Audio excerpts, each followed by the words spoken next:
Running your fastest 5K is one of the hardest things you can do in the running space, but it can also be the most rewarding when you finally nail it. Today, I'm going to be breaking down everything that you need to know to get your 5K PB. From what training plan to follow, to what speed sessions and easy runs to do, to some mental strategies that might help you on your race day, and any other general tip. Whether you're chasing a sub 20 or you're trying to run a 40-minute 5K, the tips in this video are going to really help you make progress over the next few weeks. I've also got a free 5K program. If you want some help with it, all you have to do is look in the description. So with any real training goal, you need to set a clear goal so that subsequently you can work towards that. Anywhere from 8 weeks to 12 weeks worth of specific programming and running will help you get towards that 5K PB. You can always book in a race or an event or a park run so that you can really push yourself and have something to focus on later down the line. Within this goal, it's really important to be realistic. By realistic,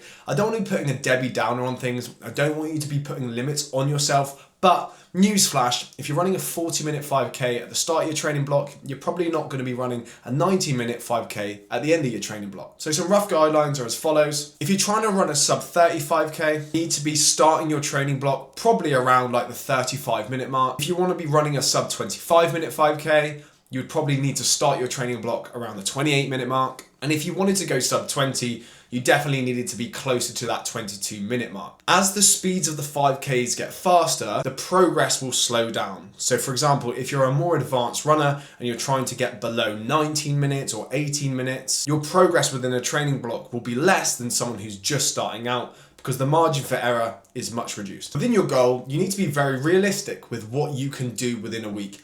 If you've got 3 kids, you work 2 jobs, you're probably not going to be able to fit in 7 runs alongside everything that you need to do. If you're a student at university, pull your finger out, get on with it. But you get my gist. You need to be really thinking about what you have at your disposal to be able to run. If you're new to running, it might be building up to 2 or 3 runs per week. If you're trying to break below that 20-minute barrier, it might be like, right, I want to commit a little bit more so that I can create my goal. So set a start point and then set an end point, whether that's a race, whether that's a park run, whether that's going out with someone faster than you and they're going to pace you, so that you have a definitive start and a definitive end. Next, you need to be thinking about your training structure. Again, depending where you start your training block, this is going to be completely different. Like I said, you might be doing more running if you're a slightly faster and more advanced runner. If you're just starting out, you're probably going to have to take it a little bit more steady and build up your running over time. A general premise is that you have 3 main types of runs. You have your easy runs, you have your long runs, and then you have your interval sessions. You could also say that you might have your recovery sessions in there, but that is slightly more advanced, because for a lot of people, going for a run is not going to be recovery overall until you get your heart rate or your fitness to a point where you can go out for a run and it actually be easy. In your easy runs, this is where people will talk about zone 2, but you want this to be conversational. You want this to be quite low heart rate and something that you could feel like you could just keep going for a long period of time. This is your easy run pace. We'd also recommend that you'd probably have a longer run within your training week. If you want to be going sub 20, your longer run should or could be around the 7-mile to 10-mile mark. If you want to go sub 25 minutes in the 5K, that long run can be 6 to 8 miles. And if you want to go sub 30, you'd be looking at around like 4 to 7 miles in your longer run. Why this is really important is because what that does is it builds your aerobic base. And I'm going to touch more about that in the next point, but your aerobic base is just your general level of fitness, and that will help you reach those higher speeds. You've got your long run, you've got your easy run, and you probably want to be thinking about having an interval session in there. Interval session is the cool, sexy stuff that everyone wants to just jump to straight away. This actually makes up hardly any of your training. I've said it on this channel before, but you'd want 20% of your work being interval or faster paced work. 80% would be very easy. And as what I've said throughout this video, this completely depends on where you start, but intervals could look like fartlek, it could look like 1 kilometer repeats, they could look like running 500 meters and walking for 500 meters, depending on your level of fitness and your starting point. The amount of times that you repeat that effort will be completely up to you based on your experience and your level of fitness, and how long you take for rest also is impacted by how fit you are. A general rule of thumb, I would say 90 seconds to 2 minutes rest in between each session. If you're slightly fitter, you can run during those rest periods. And if you're slightly newer to running, you could just stop and recover in those rest periods. And one hidden gem that I think everyone should be putting into their training, even if that's on their easy runs, their longer runs, is a thing called strides. Strides are essentially 20-minute bursts of around 90% effort. This is really important for your running efficiency, and it really does help you switch on those fast twitch muscle fibers. I also find it's a really nice way to break up your longer runs. Sometimes longer runs that are super easy and can get super long, if you just break them up with a couple sets of strides, it feels like you're just not going through the motions and getting really bored. So point number 3 is we need to be thinking about what areas of your heart rate you're working in to try and manage your training volume. You need to be thinking about your effort levels and your aerobic base. Like I said earlier, most of your work coming in the aerobic zones, with there being a little sprinkling of some tempo work and some interval work in there, just to make sure that you can run at the desired speed that you need to. The aerobic base allows you to be able to handle more volume overall. And with running and most endurance sports, the main determining factor in success within the sport is the amount of volume you can handle. There's a reason why professional athletes are doing around, 180 kilometers per week. Yes, they have a lot of time on their hands and it is their job, but the more running you do, the better you get at running because you can manage those adaptations. We can't do that. We have a life, we have family, we've got stuff we have to do. However, if we can get you to a point where your aerobic base is good enough that you can run more, you will be subsequently faster in the 5K.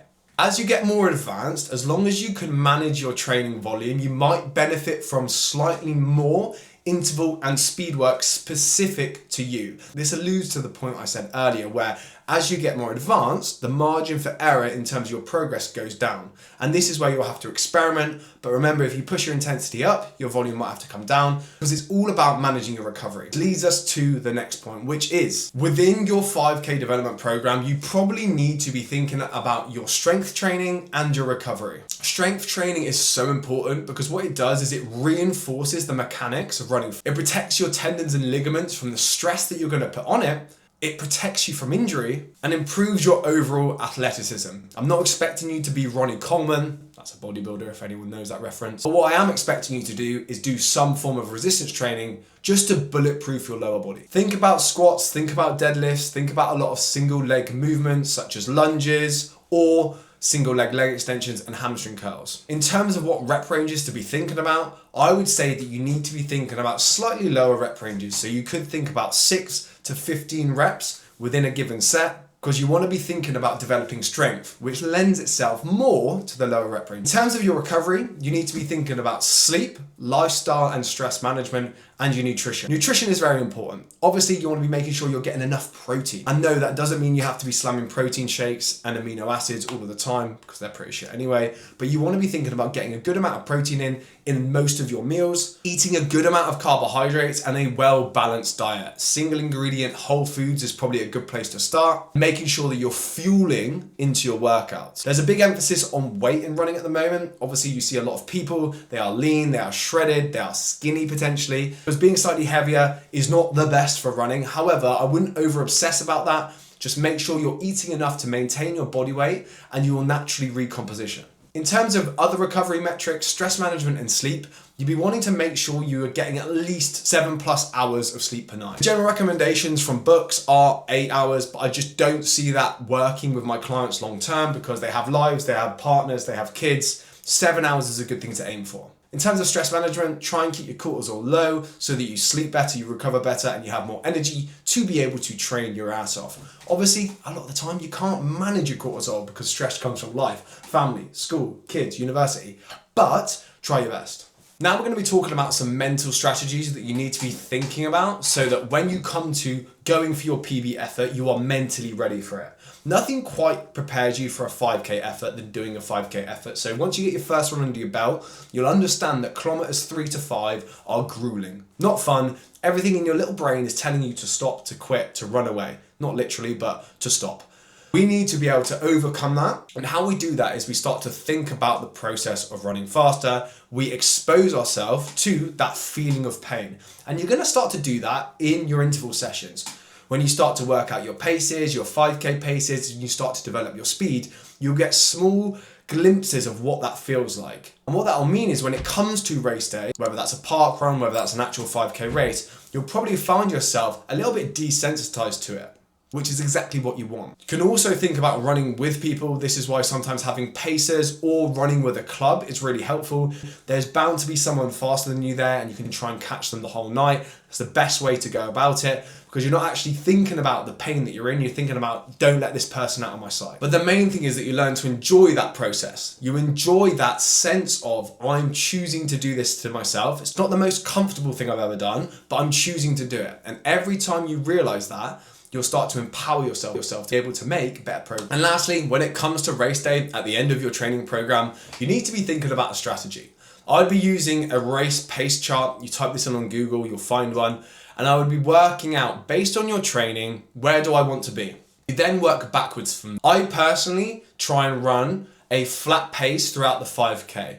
That way I don't have to make up any time at the end. That way I know that if I'm on pace, I'm always going to find more in those final few kilometers if I need to, so I can dig deep and I can push on. If I know I'm on pace, I then can hold on for dear life. Some people like to negative split their races, which is essentially means they go slow at the start and they speed up at the end.